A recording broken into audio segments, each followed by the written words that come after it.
네, 뒷방TV 진행을 맡은 앵커 김종훈입니다. 네, 오늘 윤석열 정부의 부동산 대책이 나왔습니다. 주요 골자는 뭐 임대차 시장 안정화하고 분양가 상한제 개선인 것 같습니다. 네, 분양가 책정 때문에 최근에 조합이랑 건설사랑 마찰을 빚는다든지 뭐 이런 문제들이 발생한 원인이 최근 전쟁으로 인한 뭐 이렇게 여러 가지 물가 상승, 그다음에 원자재 값 상승 이런 것들이 반영이 된 것 같습니다. 사실 건설사는 장사하는 입장이니까 적정한 마진이 남아야지 집을 더 많이 지을 텐데 이런 부분이 잘 되지 않는 데서 분양가 상한제 대책을 마련하려고 한 것 같습니다.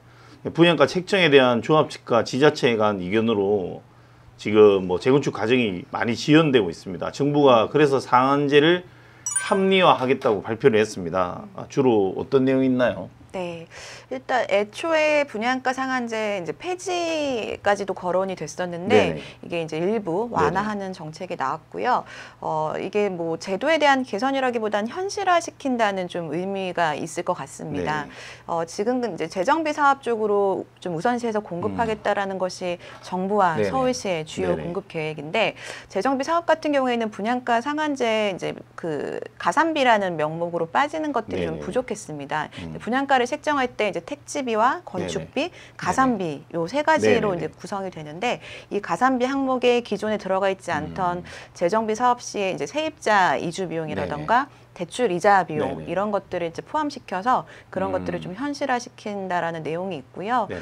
그 공사비 항목 중에서도 최근에 공사비가 적어도 30% 이상씩은 굉장히 인상을 했잖아요. 네. 그래서 그 부분도 이제 일부 늘어난 원자재 값이나 인건비들을 공사비 넣을 수 있도록 좀 네네. 기준을 마련했다라고 볼 수 있을 것 같습니다. 저도 내용을 봤는데 그런 것 같습니다. 지금 말한 대로 공사비는 위원님 말씀대로 30%가 올랐는데 현실적으로 이걸 적용하면 뭐 1.4에서 4% 정도 인상되는 효과가 나올 것이라고 본인들이 그 보도 자료에 시뮬레이션을 포함해서 ABC 정도의 가안을 낸 걸 봤습니다. 근데 이게 업자 입장에서는 얼마만큼 현실적일까에 대한 내용인 것 같습니다. 또 그동안 분양가 상한제를 적용받는 지역은 실거주 의무가 있어서 이 부분도 되게 논란이 많이 됐었습니다.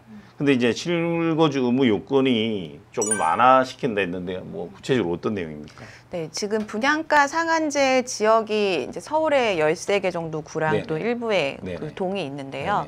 네네. 사실 그 지역들이 가장 좀 수요자들이 많은 지역이긴 하잖아요. 네네. 그런데 이제 약간 계속해서 좀 문제점으로 지적됐던 것 중에 하나가 신규 아파트 단지가 사실은 그동안 임차 시장에 많은 공급 역할을 했었는데 네네네.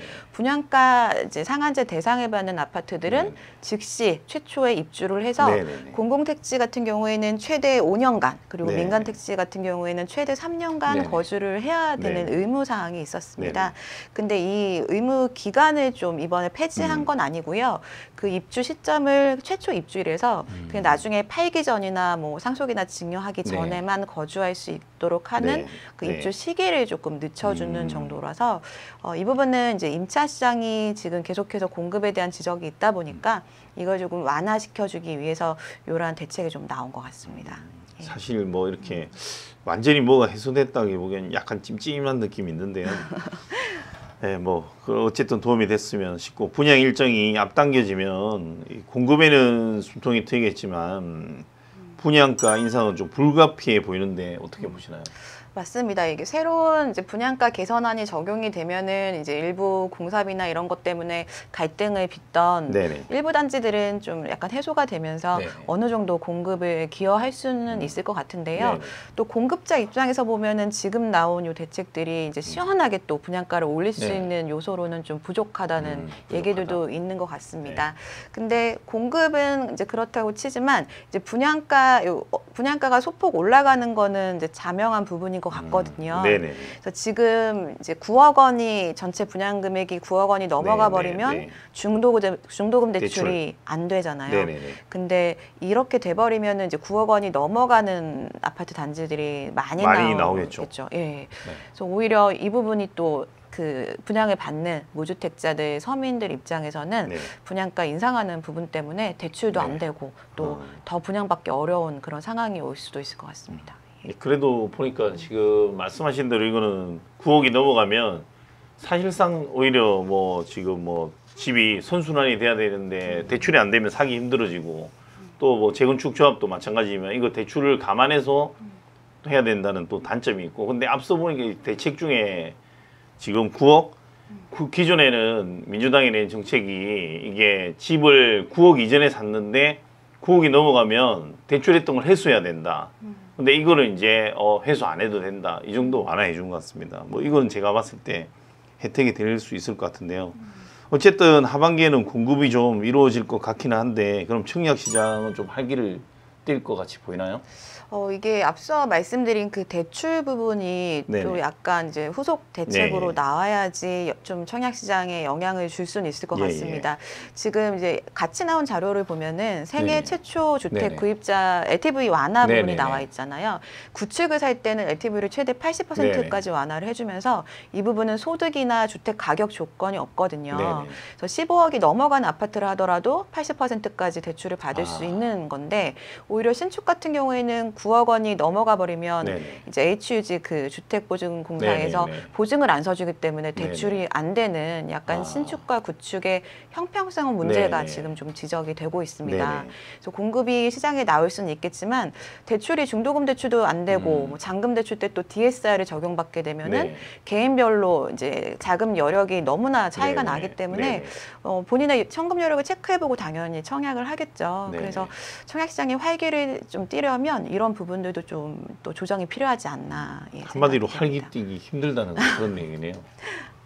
그리고 최근 금리 인상 때문에 부동산 시장도 거래 절벽입니다. 실제로 제가 이제 말씀드리면 저도 이제 신용대출이 조금 있는데 2%대 금리가 3% 후반까지 육박해서 거의 4%에 가깝습니다. 또 넘는 애는 본인 신용도에 따라서 제가 봤을 땐 2%대가 4%로 더블 스코어로 올랐고 지금 주담대도 마찬가지입니다. 제가 기존에 3%대 주담대가 이미 이제 6%, 이제 7% 육박하는 시중은행들도 이미 나오고 있습니다. 이런 어려운 상황에서 새 정부 부동산 대책이 부동산 시장에 어떤 영향을 미칠지 이 부분도 지금 중요한 관전 포인트 같습니다. 네, 네. 말씀하신 대로 뭐 작년 하반기부터 얼어붙었던 거래 절벽이 지금까지 점점 좀 심각하게 되고 있는데요. 네. 여러 가지 재정비 사업에 대한 네네. 계획이라던가 대출이 좀 완화가 됐으면 하고 바라는 내 집 마련을 원하는 수요자들이 좀 많이 계신데 네. 그 부분이 좀 생각보다 속도가 나지 않고 거시적인 모든 글로벌 환경들이 금리가 올라가고 하는 부분들이 있다 보니까 네. 계속해서 관망세가 좀 이어져 오고 있고요. 네네. 이번 대책도 사실 뭐 법령 개정이 필요하지 않는 선에서 네네. 여러 가지가 나오긴 했지만 네네. 이것도 생각보다 좀 이렇게 기대에 못 미치는 수준이라는 의견들이 있어서 네네. 이번 정책으로 인해서 거래가 막 활성화되거나 매매 시장이 활기를 띠기에는 네네. 좀 어려울 수는 있을 것 같습니다. 다만 이제 지금 정부에서도 매매 시장보다는 이제 하반기 때 임대차 시장이 좀 불안할 수 네네. 있다라는 요소들이 좀 있다 네네. 보니까 거기에 좀 더 초점을 맞춘 것 같고요. 특히 이제 분양가 상한제 적용받는 주택들이 전세로 좀 돌릴 수 있도록 이 실거주하는 시점을 좀 늦춰주고 이런 부분들은 네. 전세 시장에 좀 긍정적인 영향을 많이 미칠 수는 있을 것 같습니다. 네. 그래서 생각보다 이제 전세값 급등하는 게 조금 이제 네. 지연될 수는 있을 것 같고요. 네네. 다만 지금 금리 인상이나 이런 것들 때문에 전세값이 올라가는 것보다는 전세 월세화가 더 빨라질 수는 있을 것 같거든요. 네네. 뭐 종부세는 높은데 네. 또 이제 수요자 입장에서는 뭐 월세를 내는 게 전세 대출 이자 내는 것보다 더 낮을 수 있기 네네. 때문에 그런 부분들이 우려가 되는 그런 상황입니다. 좀 맞는 말씀이신 것 같고 저도 그렇게 생각하는 게 최근 제가 방금 앞서 금리 살짝 언급드렸지만 어쨌든 금리가 더블 스코어로 올랐는데 아직 그 미 연준이 금리를 더 인상한다는 계획이라 사실 뭐 이 정도 되면 금리가 10%에 육박할 수도 있겠다 이런 생각이 듭니다. 그러니까 사실 진짜로 집을 얻는 사람 입장에서는 어차피 그렇게 고금리를 내야 될 것 같으면 골치 아프게 대출을 받는데 뭐 서류도 많이 제출하고 하느니 그냥 월세를 내자. 또 주인 입장에서는 전세를 놓으면 앞서 이런 여러 가지 제도 때문에 돈이 묶여버리고 실질적인 이득이 없기 때문에 월세를 놔야 되겠다.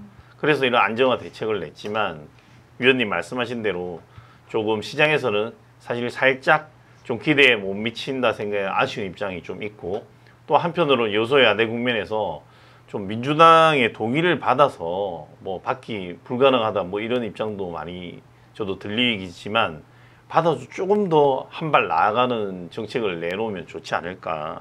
왜냐하면 저는 사실 그런 생각도 있습니다. 이게 어째 보면 민주당도 정무적 판단을 내려야 되겠지만 계속 이렇게 소위 말하면 지금 집권당이 국민의힘에서 좋은 정책을 내놨어요. 근데 사사건건 계속 반대를 하고 발목을 잡아.